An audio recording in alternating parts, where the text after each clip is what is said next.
ओम शांति। आज सुनते हैं प्यारे बाबा की मुरली से, 1 मई की मुरली से दिल में छपने वाली गहराई की बातें। आज की मुरली में बाबा ने इतने प्यार से कहा कि बच्चे, बाबा की कितनी महिमा आई आज। बाबा गाइड है जो हम सबको वापस ले जाता है घर में। हाँ, फिर वो लिबरेटर भी है, हमें हर प्रकार के दुखों से प्यारे बाबा लिबरेट कर देते हैं। जब भी दुख आए एकदम लिबरेटर बाबा को याद करो। फिर बाबा ने कहा, पुकारते हैं हे पतित पावन आओ। अब ये बाबा पतित पावन आया है तुम सबको पावन बनाने के लिए। फिर बाबा ज्ञान का सागर भी है। कमाल है, पूरे कल्प में कितने बड़े बड़े विद्वान आए पर पूरा ज्ञान कोई सुना ना सका। और ये बाबा कितना ज्ञान का भंडार, सत्य ज्ञान। फिर और ज्ञान तो बहुत है, सत्य ज्ञान का भंडार। फिर बाबा ने कहा कि मैं शांत, वो सुख का सागर भी है, कितना सुख देता है बाबा। इसी तरह आनंद का सागर है। फिर बाबा ने आज कहा कि बच्चे, ये सृष्टि जो है ना उल्टा वृक्ष है, और इस उल्टे वृक्ष का ये चैतन्य बीज रूप है।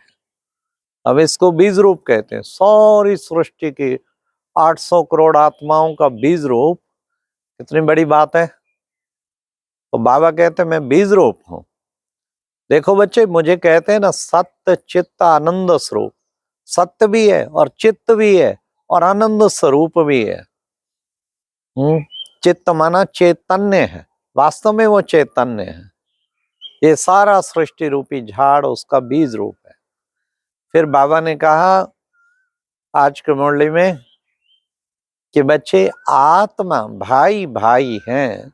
ये भाई भाई की दृष्टि पक्की रखो तो सारे झमेले खत्म हो जाएं। ना कोई हिंदू, ना मुस्लिम, ना सिख, ना ईसाई, फिर किस बात की लड़ाई। सारी लड़ाइयां इसी बात की हो रही हैं। क्रिश्चियनिटी चाहती है सारे क्रिश्चियन बन जाए, मुस्लिम चाहते सारे मुस्लिम बन जाए, हिंदू चाहते सारे हिंदू बन जाए। मतभेद आ जाता ना, फिर वो भाई भाई एक ये समय भूल जाएं, ये देह के धर्म है, हम सब आत्मा है, हमारा असली स्वधर्म आत्मा शांत स्वरूप है, तो हम सब आपस में भाई भाई हैं। तो ये भाई भाई की दृष्टि कौन आ जाए तो सारे झगड़े आज ही खत्म हो जाए। फिर बाबा ने कितना अच्छा कहा कि बच्चे, आत्मा ये परम धाम से आकर के यहाँ पर पार्ट बजाती है, शरीर में प्रवेश करके पार्ट बजाती है। इतना बड़ा पार्ट भरा हुआ है आत्मा के अंदर। छोटी सी आत्मा और उसके अंदर लगातार 84 जन्म पार्ट चलता ही रहता है, चलता ही रहता है। कितना बड़ा पार्ट भरा है सोचिए।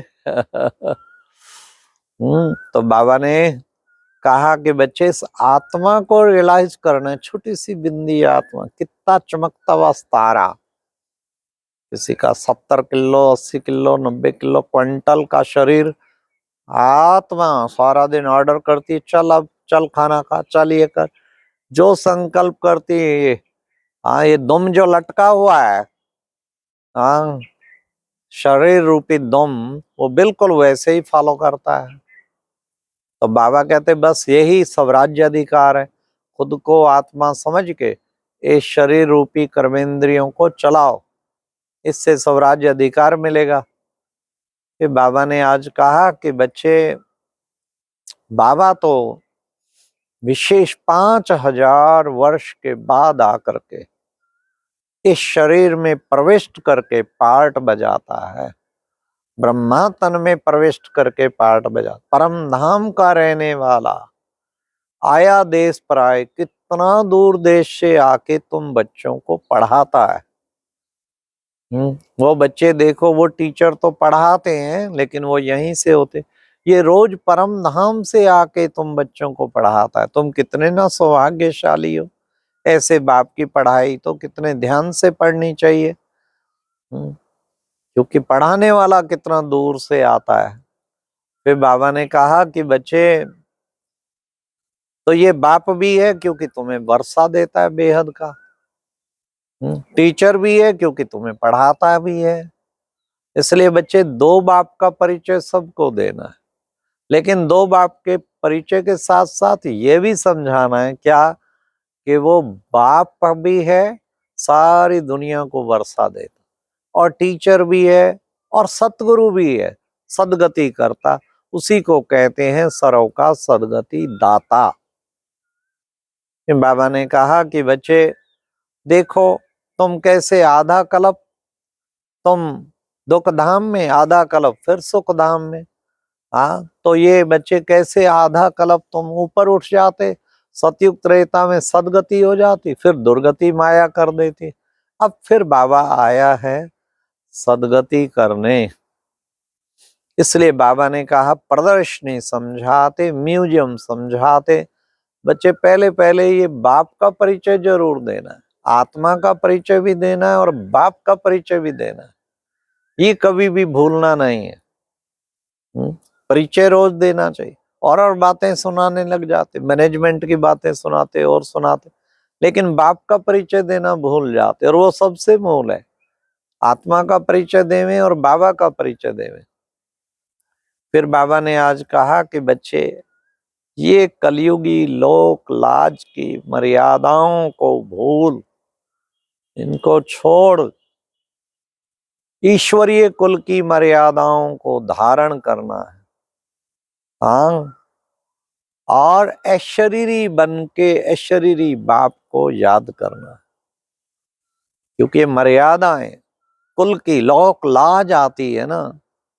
क्या कहेगा कोई ब्रह्म कुमारी में ज्वाइन कर गया, लोक लाज करते हैं। लोक लाज नहीं हो, लोक राज, लोगों के दिल पे राज करना है। तब बाबा ने कहा ईश्वरीय कुल की मर्यादाएं जो है कोई कंप्रोमाइज नहीं, बिल्कुल नहीं छोड़नी, उसको तो अवश्य पालन करनी। फिर आज बाबा ने कहा कि तुम कितने उच्च बनते हो। देखो बच्चे, ये भ्रमरी का भी मिसाल देते हैं, सर्प का भी मिसाल देते हैं। सब बच्चे संगम युग के हैं। भ्रमरी की तरह तुम ज्ञान का बोमो मोमो सबको करती रहती हो, और सर्प की तरह एक खाल छोड़ के जट शरीर छोड़ा, फरिश्ता बन गया, फिर शरीर छोड़ा, फिर परम नाम में निराकारी बन गया। बाबा ने कहा कि ये तुम्हारे ही मिसाल है, संगम के मिसाल है। फिर प्यारे बाबा ने आज ये भी कहा कि बच्चे ये योग शब्द तो निकाल देना चाहिए, और याद से ही तुम सतो प्रधान बनते हो। तुम्हारे जन्म जन्मांतर के पाप सब भस्म हो जाएंगे।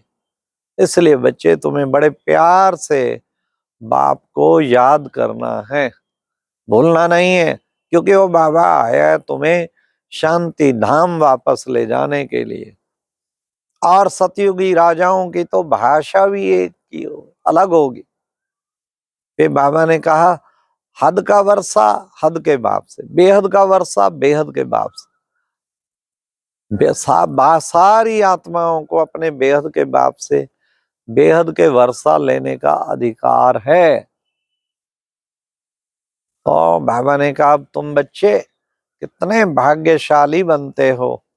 इसलिए आज की मुरली में वरदान था, अब हद के नाज नखरों को छोड़, रूहानी नाज का अनुभव करने वाले क्या करेंगे, हद के नाज नखरों को तो छोड़ना है।